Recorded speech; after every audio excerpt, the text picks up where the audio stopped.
Assalamualaikum warahmatullahi wabarakatuh.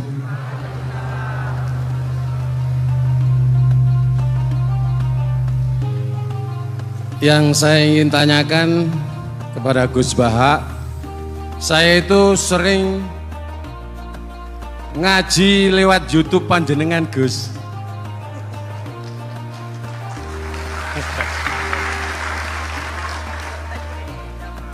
Insya Allah ilmu saya tambah walaupun tidak banyak.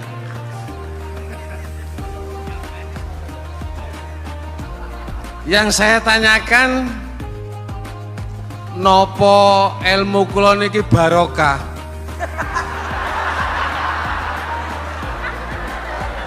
Yang pertama, karena saya ngaji lewat YouTube panjenengan, saya tidak izin.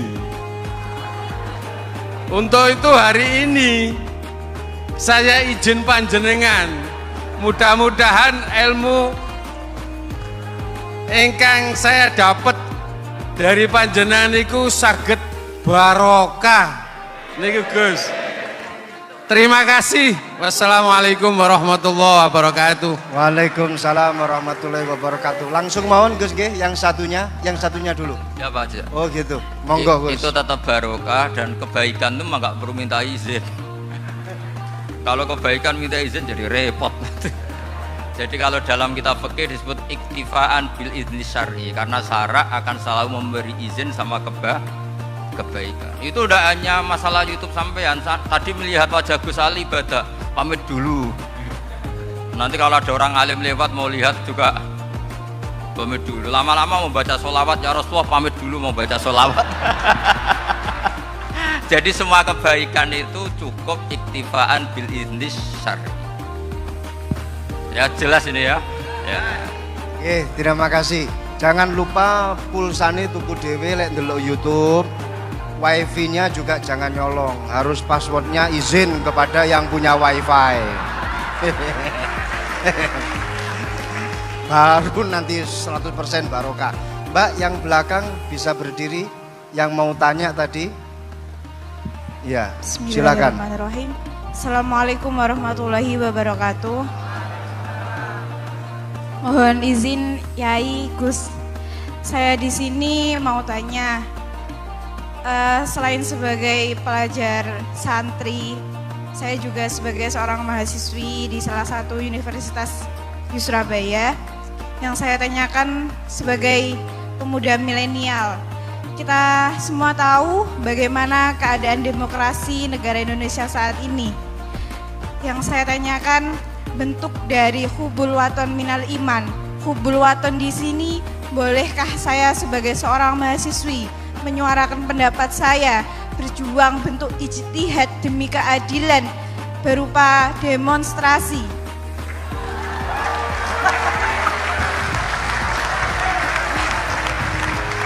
Ngapunten, yang saya tanyakan di sini, bagaimana menurut Gus, apakah saya melakukan demonstrasi ini sudah baik atau sangat baik atau mungkin perlu dikaji kembali? Terima kasih. Wassalamualaikum warahmatullahi wabarakatuh. Hubungan antara demonstrasi dan hubbul wadon minal iman.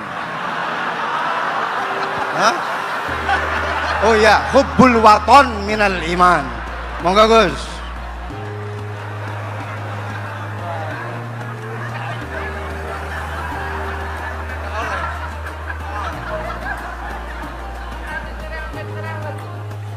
Ini benar-benar ahli. Begini kan, demonstrasi itu kan makna pokoknya itu kan apa? Memperlihatkan. Makanya demonstrasi kekuatan maknanya ya show, ya memperlihatkan satu apa? Kekuatan. Sehingga kalau dalam Islam itu ya fleksibel, asal itu tidak merugikan orang lain, tidak anarkis, tidak mandarat bagi kelompok lain tentu boleh.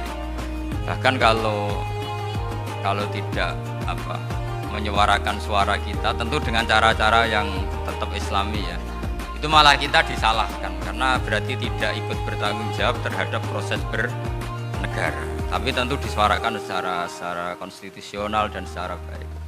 Kemarin pas demo di Jogja yang rame itu masalah rancangan KUHP itu rektor UI juga ketemu saya pamit Gus mau demo aja. Ya tapi yang baik dan sopan karena begini ya, di Quran itu ada ayat walau ladafu inna sab'atuhum bibadil lafasadatil ardh. Jadi kekuatan manapun itu harus dikontrol. Tentu kontrol itu macam-macam.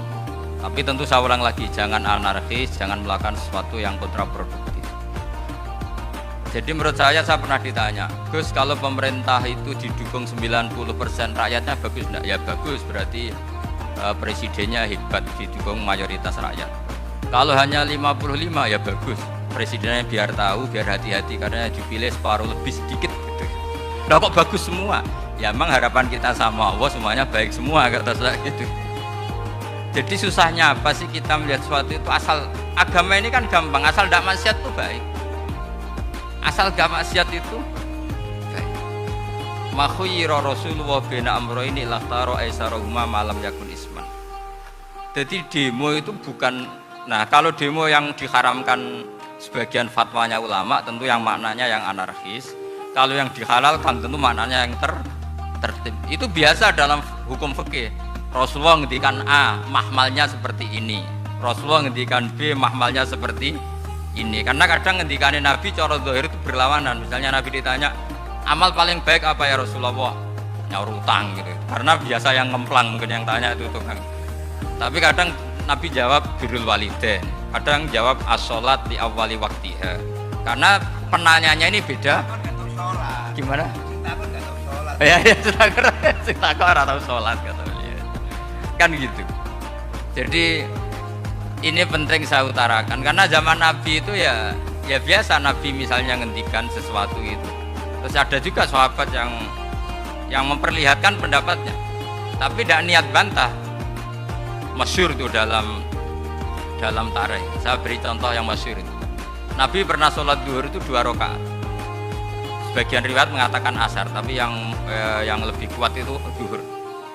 Setelah 2 rakaat Nabi sholat itu akabirus sahabat papan atas itu tidak ada yang ngentikan karena mereka sopan semua, tahu etika.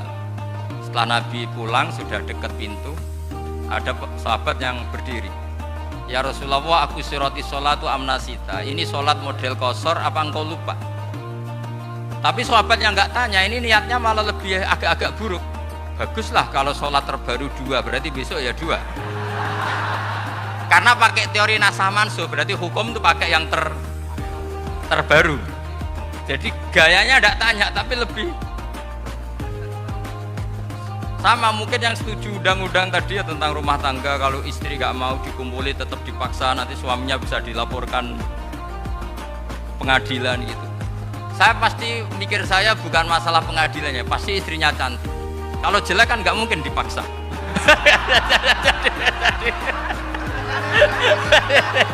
Ini ketularan. Jadi saya cara berpikir tuh, jadi tak pikir lucunya saja, bukan pikir serius. Ketularan sudah ketularan itu. Karena keburukan itu mudah nular.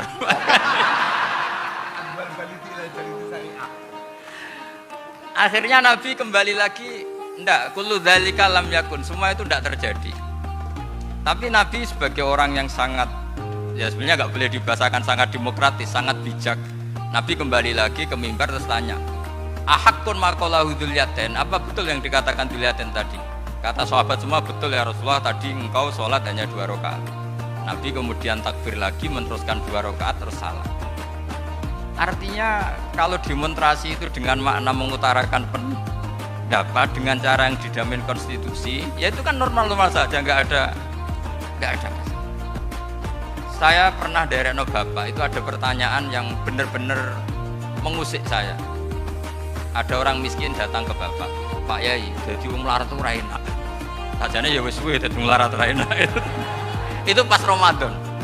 Kenapa kata bapak? Bapak saya itu teman akrabnya Gus Ali, itu senengannya ya guyon, mau meninggal aja masih guyon. Bapak dia itu guyon terus. Kenapa? Sudah puasa nggak makan, buruh orang macul itu kan berat. mau istirahat gak boleh karena buruh orang. Enak tuh wong sugih puasa diam di rumah gini-gini. Terus kata bapak saya gini, enak wong melarat. Jadi wong sugih nak puasa berat. Kok sakit ya? Besok mangan pecel, awan rawon, engkok sore sidik sate. Jadi yang harus ditinggalkan itu banyak. Nak sampean kan biasa meninggalkan itu semua. Semenjak itu dia, oh iya, nak ngono podo-podo abot. Jadi hasutnya pada orang kaya terus nggak ada. Nah ini pentingnya ilmu, jadi pentingnya pendamping tadi. Setelah diberi jelasan, oh maturuni ternyata podo-podo abot gitu. Dia nggak tahu susahnya jadi orang kaya. Ya sama seperti tadi, ya saya puasa, kerja gini-gini, bojo sitok elek, terus dari yang bojone 4 cantik semua abot aku. Karena harus ninggalkan 4 yang cantik tadi, yang bisa menghidupkan tadi itu. Itu kan juga demonstrasi, artinya mengutarakan apa yang, jadi itu saya pikir seperti itu. Ya ini pokoknya gitu aja ya. Assalamualaikum warahmatullahi wabarakatuh.